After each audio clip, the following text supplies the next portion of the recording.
Tại sao các nước Hồi giáo lại có mối quan hệ thân thiết với Trung Quốc? Để hiểu tại sao những nước Hồi giáo lại thích Trung Quốc thì chúng ta cần phải nhìn vào bản đồ thế giới. Địa lý chính là một yếu tố then chốt mở ra cánh cửa hợp tác giữa Trung Quốc và các quốc gia hàng xóm. Trung Quốc là một quốc gia nằm ở khu vực Đông Á, nhưng với lãnh thổ rộng lớn của mình thì Trung Quốc có số lượng những người hàng xóm khổng lồ. Trung Quốc giáp ranh với nhiều quốc gia Hồi giáo ở Trung Á, tức là ở phía Tây của Trung Quốc, như là Kazakhstan, Kyrgyzstan, Tajikistan, Turkmenistan hay là Uzbekistan. Những cái nước này không chỉ có nhiều tài nguyên, trong đó có dầu mỏ, mà những nước này cũng đóng vai trò là một cầu nối địa lý, một vùng đệm giữa Trung Quốc với một số quốc gia Hồi giáo ở khu vực Trung Đông. Và những nước Trung Đông này thì bây giờ mới thực sự là nhiều dầu mỏ. Đó là ai? Đó là Iran, đó là Ả Rập Xê Út hay đó là các tiểu vương quốc Ả Rập Thống Nhất. Nếu mà bạn từng nghe về con đường tơ lụa thời xưa thì ngày nay Trung Quốc đang tái hiện con đường tơ lụa ấy, phiên bản 2.0, một mạng lưới giao thương hiện đại mà Trung Quốc đang làm. Hàng ngàn năm trước, với những con đường khó khăn và với những phương tiện thô sơ nhất thì những thương nhân Trung Quốc đã vượt qua sa mạc, vượt qua núi non để mang lụa, mang trà và sứ đến những khu chợ sầm uất ở Ba Tư, tức là Iran ngày nay, hay tại Damascus. Còn bây giờ, Trung Quốc đang hồi sinh con đường này qua sáng kiến, vành đai và con đường, một dự án khổng lồ trị giá hàng nghìn tỷ đô để kết nối châu Á, châu Âu và châu Phi. Với Trung Quốc là trạm kết nối tối quan trọng. Các nước Hồi giáo ở Trung Á và Trung Đông thì nằm ngay trên những tuyến đường huyết mạch này, khiến họ trở thành đối tác không thể thiếu của Trung Quốc. Một đặc điểm nữa về mặt địa lý không thể bỏ qua là khu vực Tân Cương. Tân Cương là khu vực phía Tây của Trung Quốc, nơi sinh sống của người Duy Ngô Nhĩ, đó là những người Hồi giáo. Tân Cương không chỉ có ý nghĩa về mặt chiến lược và an ninh của Trung Quốc, mà Tân Cương cũng là cửa ngõ để kết nối Trung Quốc với thế giới Hồi giáo. Từ đây, đường sắt, đường bộ, đường ống dẫn dầu và khí đốt xuyên qua Trung Á, hướng đến Trung Đông và thậm chí là xa hơn có cả châu Âu. Tân Cương chính là một cánh cửa về mặt địa lý giúp Trung Quốc mở rộng ảnh hưởng đến những nước Hồi giáo. Nhưng địa lý thì cũng chỉ là một phần. Trung Quốc thích các quốc gia Hồi giáo và các quốc gia Hồi giáo thân thiện với Trung Quốc không phải vì họ cùng yêu thích tôn giáo này hay vì họ gần nhau, mà có một thứ đã kết nối cả hai bên, đó chính là dầu mỏ. Bạn có nhìn thấy điểm chung của nhiều nước Hồi giáo gần gũi với Trung Quốc là gì không? Họ có nhiều dầu mỏ. Xa hơn về phía Tây, những nước Hồi giáo ở Vịnh Ba Tư như là Ả Rập Xê Út, Iran, Iraq và UAE chính là những gã khổng lồ về dầu mỏ. Với hơn một nửa trữ lượng dầu toàn cầu, khu vực này là nguồn cung cấp năng lượng chính cho cỗ máy kinh tế của Trung Quốc. Nước nào muốn phát triển kinh tế thì cũng cần năng lượng, trong đó dầu mỏ là có một vị trí tối quan trọng. Địa lý của Vịnh Ba Tư với những cảng biển hiện đại như là Dubai hay là Doha hoặc là Bandar Abbas của Iran giúp việc vận chuyển dầu đến Trung Quốc trở nên thuận tiện hơn bao giờ hết. Trung Quốc rất cần những quốc gia Hồi giáo, nhất là những quốc gia Hồi giáo ở khu vực Trung Đông, bởi vì Trung Quốc tiêu thụ khoảng 15 triệu thùng dầu mỗi ngày, trong đó hơn 70% phải là nhập khẩu. Và nhập khẩu từ đâu? Đó chính là nhập khẩu từ các nước Hồi giáo ở Vịnh Ba Tư như là Ả Rập Xê Út, Iraq, Iran và UAE. Họ cung cấp phần lớn nguồn dầu này cho Trung Quốc. Riêng đất nước Ả Rập Xê Út thì chiếm khoảng gần 1/5 tổng lượng dầu nhập khẩu của cả đất nước Trung Quốc. Dầu mỏ không chỉ dùng để chạy xe hay sản xuất điện mà còn là nguyên liệu cho ngành hóa dầu. Từ đây có thể sản xuất ra nhựa, sản xuất ra hóa chất và sản xuất ra hàng tiêu dùng. Vì vậy, đảm bảo một nguồn cung dầu ổn định là ưu tiên số 1 của Trung Quốc và Trung Quốc cần phải chơi thân với những quốc gia Hồi giáo kia. Dầu từ các nước Hồi giáo đến Trung Quốc sẽ thông qua hai con đường chính. Số 1 là đường biển và số 2 là đường ống dẫn dầu. Mỗi con đường thì đều có ưu điểm, có nhược điểm và có những câu chuyện riêng của nó. Hơn 80% dầu nhập khẩu của Trung Quốc được vận chuyển bằng đường biển, tức là thông qua những con tàu chở dầu qua eo biển Malacca. Đây là một tuyến đường biển hẹp giữa Malaysia và Indonesia. Nó như một xa lộ ở trên biển với hàng trăm con tàu chở dầu khổng lồ. Mỗi một con tàu như vậy thì chứa hàng triệu thùng dầu, di chuyển liên tục từ Vịnh Ba Tư, khu vực nhiều dầu mỏ, đến những cảng ở Thượng Hải, ở Quảng Đông, ở Chiết Giang của Trung Quốc. Thường thì dầu từ Ả Rập Xê Út hoặc Iran sẽ được bơm vào những con tàu chở dầu tại những cảng như là Ras Tanura của Ả Rập Xê Út hoặc là Khat Island của Iran. Sau đó tàu sẽ đi qua Ấn Độ Dương, qua eo biển Malacca, vào Biển Đông và cập bến các cảng tại Trung Quốc. Hành trình này sẽ dài khoảng 10.000 km và đi mất khoảng từ 20 cho đến 30 ngày. Hành trình này thì có những thách thức, mà thách thức lớn nhất đó là eo biển Malacca. Eo biển Malacca giống như một nút cổ chai. Đây là một điểm nghẽn chiến lược, nơi Mỹ và các nước đồng minh có thể kiểm soát trong trường hợp xung đột. Giả sử bây giờ dầu không qua được đây thì Trung Quốc, nền kinh tế của họ sẽ không thể hô hấp được. Và Trung Quốc gọi đây là vấn đề Malacca, đang tìm cách giảm phụ thuộc vào tuyến đường này. Mà đi trên biển thì tuyến Malacca là tiện nhất rồi. Cách để tránh rủi ro từ eo biển Malacca đó là đầu tư vào những đường ống dẫn dầu và khí đốt qua Trung Á và Pakistan. Đây chính là con đường trên bộ, con đường tơ lụa năng lượng của thời hiện nay. Một số dự án nổi tiếng ví dụ như là đường ống dẫn dầu Trung Á Trung Quốc. Đường ống này bắt đầu từ Turkmenistan đi qua Uzbekistan và Kazakhstan. Nó vận chuyển khí đốt và một phần dầu đến Tân Cương. Đường ống này dài hơn 1.800 km, được hoàn thành từ năm 2009, là biểu tượng của sự hợp tác giữa Trung Quốc và các nước Hồi giáo Trung Á. Một điểm tối quan trọng đó là cảng Wada tại Pakistan. Trung Quốc đã xây dựng cảng Wada thành một trung tâm vận chuyển dầu. Dầu từ Trung Đông được bơm vào cảng này, sau đó chuyển qua đường ống hoặc đường bộ đến Tân Cương, tránh hoàn toàn eo biển Malacca, nơi có thể bị kiểm soát bởi Mỹ và các nước đồng minh.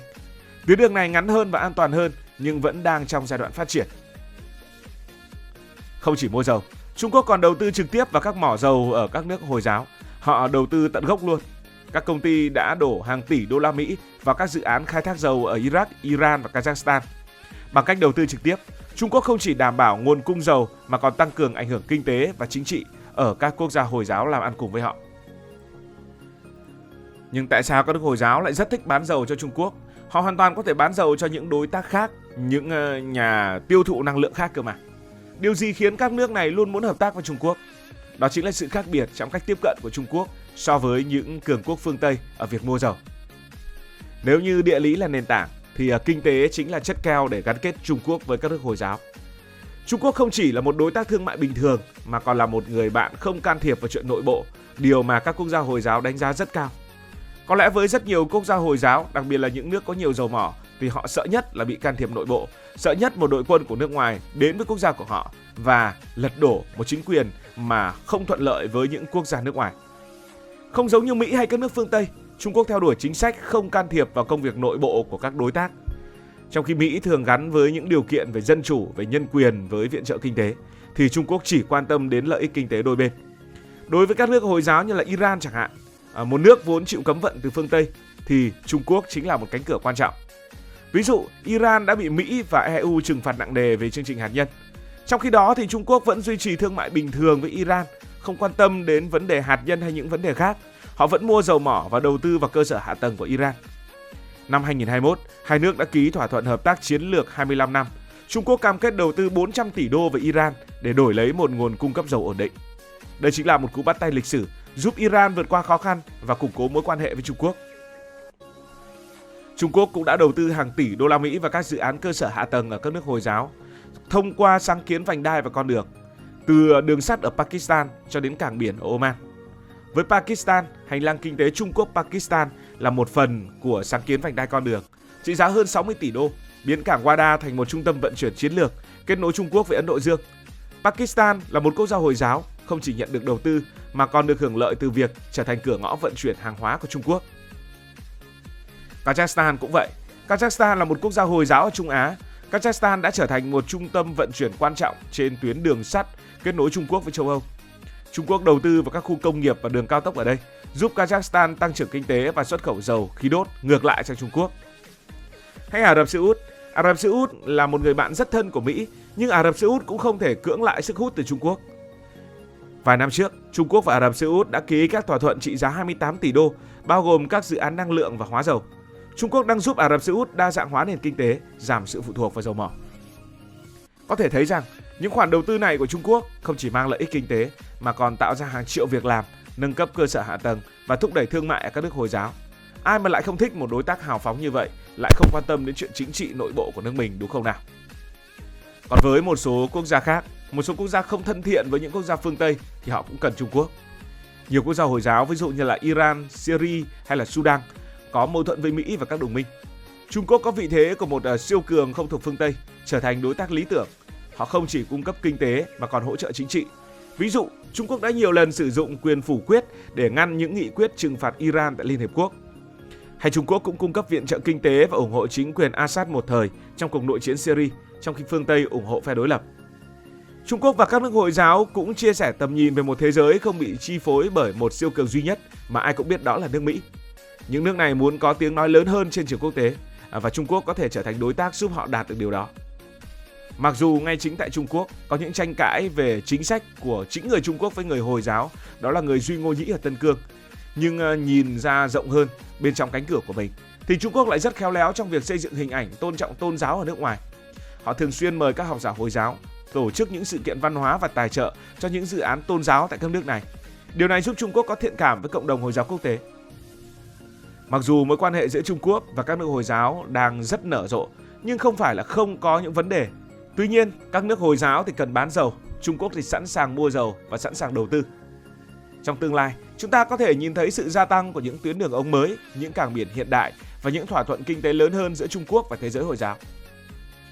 Vậy có lẽ bạn đã hiểu tại sao các nước Hồi giáo lại thích Trung Quốc. Câu trả lời nằm ở sự kết hợp hoàn hảo giữa địa lý khi họ là những người hàng xóm hoặc qua một người hàng xóm bên cạnh. Đó là những vấn đề về mặt lợi ích kinh tế, những vấn đề về việc vận chuyển dầu mỏ hiệu quả và đôi khi cả là câu chuyện chính trị nữa. Trung Quốc không chỉ là một đối tác thương mại bình thường mà còn là một người bạn đồng hành của các quốc gia Hồi giáo, sẵn sàng đầu tư, sẵn sàng mua dầu, hợp tác mà không có quá nhiều sự áp đặt. Nhưng liệu mối quan hệ này có thực sự bền vững? Liệu các nước Hồi giáo có thể cân bằng giữa lợi ích kinh tế và những thách thức từ Trung Quốc? Hãy để lại những ý kiến của bạn trong phần bình luận. Cảm ơn vì đã quan tâm theo dõi câu chuyện này. Nếu cảm thấy thú vị, bạn có thể nhấn nút đăng ký kênh, bật chuông thông báo và chia sẻ. Còn bây giờ thì xin được nói lời chào tạm biệt. Cảm ơn các bạn đã dành sự đồng hành cùng Hải Thanh Story đi qua những vùng đất, khám phá những điều mới.